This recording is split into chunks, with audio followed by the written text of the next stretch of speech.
Hello guys, welcome back to my YouTube channel Propulse coders. पिछले videos में हमने asymptotic notations देखा था और एक ग्राफ देखा था टाइम कॉम्प्लेक्सिटीज के लिए। आज की वीडियो में हमने डिस्कस किया था कि हम लोग क्या करेंगे, एक एग्जांपल के थ्रू उन असिम्प्टोटिक नोटेशंस का जो अपर बाउंड लोअर बाउंड वगैरह था, ये जो लिमिट्स थी वो डिस्कस करेंगे। प्लस जो बिगो नोटेशंस होते हैं जैसे कि big O of N one etcetera ये सारी चीज़ें देखेंगे।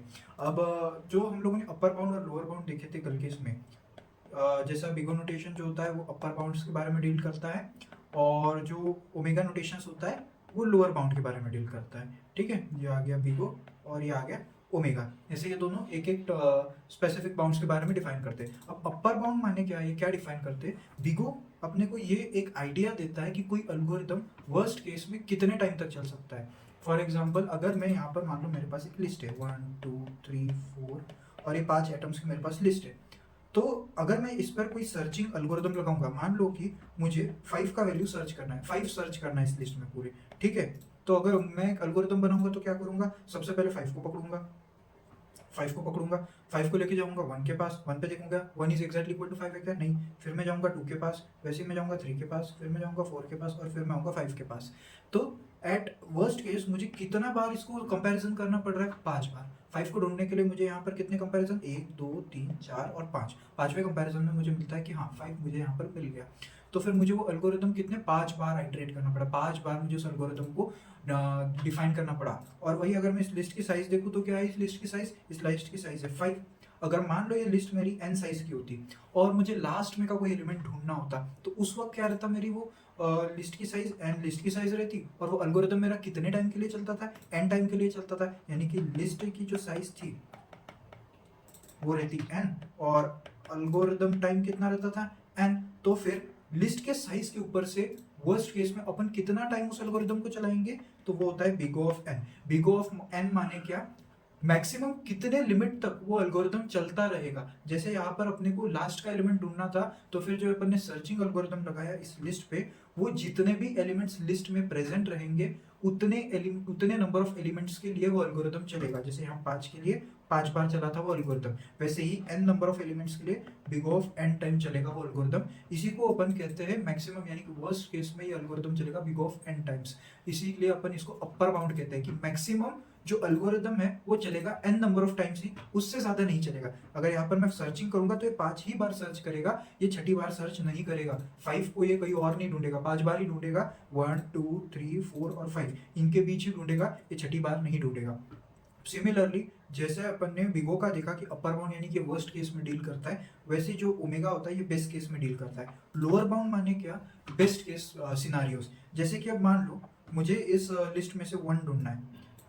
ठीक है, अब यहाँ पर हम मान लेते हैं कि मुझे इस लिस्ट में से 1 ढूंढना है, तो मैं क्या करूँगा, 1 को पकड़ूंगा, सीधे यहाँ पर आऊँगा फर्स्ट एलिमेंट पे, 1 को 1 के साथ कंपेयर करूंगा, हाँ 1 मुझे यहाँ की यही मिल गया, तो इसका मतलब मेरा सर्च यही खत्म हो गया। अब जब मेरा सर्च यहीं पर खत्म हो गया फर्स्ट पोजीशन पे, तो बस खत्म काम।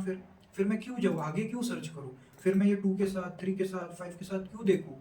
फर्क ही नहीं पड़ता ना, मुझे 1 यहाँ पर मिल गया। जब तक मुझे कहा गया कि 1 ढूंढ के निकालो, कितने नंबर ऑफ टाइम्स वगैरह वो सब अभी कुछ नहीं, सिर्फ इतना ढूंढ के निकालो कि लिस्ट में 1 है क्या। मेरे को पहले नंबर पे मिल गया कि हाँ भाई लिस्ट में 1 प्रेजेंट है, तो मैं आगे जाऊंगा ही नहीं। तो बेस्ट केस में ये एल्गोरिदम कितना टाइम चला, बिग ऑफ 1 टाइम। हालांकि इस चीज को अपन बिग ऑफ 1 अभी लिख रहे हैं क्योंकि अपन बेस्ट केस और वर्स्ट केस आगे जब देखेंगे तो फिर वो बिगो के टर्म्स में ही देखा जाएगा। ओमेगा वगैरह अपन अभी के लिए जनरली लिखते नहीं है।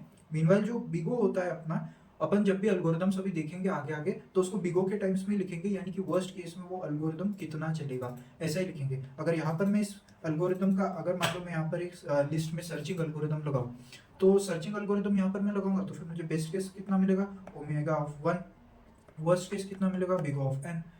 ठीक है, हालांकि अपन बेस्ट केस और वर्स्ट केस बाद में अपन डायरेक्टली बिगो में ही डील करते हैं। जैसे कि इसका बेस्ट केस क्या रहेगा, big O of 1, worst case big O of n। क्योंकि जब अपन प्रोग्रामेटिकली देखते हैं तो ज़्यादातर हम लोग जो थियरी पेपर्स वगैरह के लिए होते हैं बिग ओमेगा और बिग थीटा का यूज़ नहीं करते हैं, हम लोग बिगो का ही यूज़ करते हैं। ठीक है, तो अभी के लिए इतना ध्यान में रखो। अपर बाउंड माने क्या, वर्स्ट केस में वो एल्गोरिथम कितना टाइम लेता है, लोअर बाउंड माने क्या, बेस्ट केस में। आई होप आपको लोगों को वर्स्ट केस और बेस्ट केस दोनों ही अब चीज़ें क्लियर हो गई होंगी, और बिगो का कंसेप्ट भी आपको क्लियर हो गया होगा। जो हम लोगों ने मैथमेटिकल फंक्शंस डिफाइन किए थे ना, कि एफ ऑफ एन अगर रहा और फिर उसके लिए कोई एक जी ऑफ एन फंक्शन रहेगा और फिर सी कांस्टेंट से मल्टीप्लाई करके ही वो इक्वेशन सेटिस्फाई होंगे, तो बस यही होता है। जैसा कि अगर मैंने कल पिछले वीडियो में भी बताया था कि अगर एफ ऑफ एन फंक्शन रहेगा तो वो एल्गोरिदम जो भी है वो कब तक चलेगा, यार जी ऑफ एन तक ही चलेगा, उसकी एक पर्टिकुलर लिमिट होती है, उस लिमिट को एक्सीड नहीं करेगा। वही ओमेगा के टर्म्स में जो हम लोगों ने जी ऑफ एन देखा था कि ऐसा एक ग्राफ देखा था ना हम लोगों ने ओमेगा के टर्म्स में, एक यहाँ पर था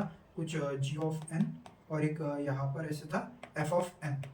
तो ये जो एल्गोरिदम है ये मैक्स टू मैक्स को नीचे नहीं चलेगा, जी ऑफ एन से नीचे नहीं जाएगा, वो जी ऑफ एन से ऊपर ही रहेगा। और बिग ओ के लिए वो जी ऑफ एन से नीचे ही रहेगा, उस लिमिट को कभी एक्सीड नहीं करेगा। थीटा तो यार दोनों के बीच का लिमिट्स लगा दो कि ये और इतना लिमिट है ये इन दोनों के बीच। फॉर एग्जाम्पल अगर मैं यहाँ पर लिख दूँ कि ये मान लो एक स्क्वायर लिमिट है, पेन यूज़ करता हूँ, अगर ये कोई स्क्वायर लिमिट है और अगर इसमें मैं मान लो कोई एक एंट छोड़ देता हूँ, एक ऐसी एंट छोड़ दिया मैंने, बहुत बेकार एंट है अपनी, तो इसके लिए एक लिमिट रह जाएगा, ये स्क्वायर में ही घूम सकेगी ये एंट, ये जो चीटी है ये स्क्वायर तक ही घूम सकेगी, यहाँ पर कहीं जाएगी नहीं। बस यही अपना थीटा आता है, थीटा का कंसेप्ट कि एक पर्टिकुलर लिमिट्स के अंदर ही वो एल्गोरिदम रन करेगा। इतना ही छोटा सा कंसेप्ट था। एल्गोरिदम मैं दिखाना चाहता था लेकिन अब कंफ्यूज हो जाएगा। एल्गोरिदम माने क्या है, ये जो हमने डिस्कस किया लिस्ट का सर्चिंग, ये भी एक तरीके का एल्गोरिदम है जो हम लोग एरेज में डिस्कस करेंगे। तो वहाँ पर ये जो अभी मैंने डिफाइन किया स्क्वायर वर्सेस में, ये एक्चुअली एक एरे ही है और इस पर हम लोग सर्चिंग एल्गोरिदम्स लगाएंगे। अभी एक सर्चिंग एल्गोरिदम का भी आइडिया दे दिया हूँ कि कैसे वर्क करता है। बाकी क्या अपन चीज़ें जब एल्गोरिदम्स पढ़ेंगे, जो एल्गोरिदम अपन बनाएंगे सर्चिंग एल्गोरिदम्स, तभी डिस्कस करेंगे। ठीक है, तो आई होप आप लोगों को ये लोअर बाउंड और अपर बाउंड के कंसेप्ट क्लियर हो गए होंगे। Thank you guys. Next video में अपन देखेंगे एरेज का कंसेप्ट।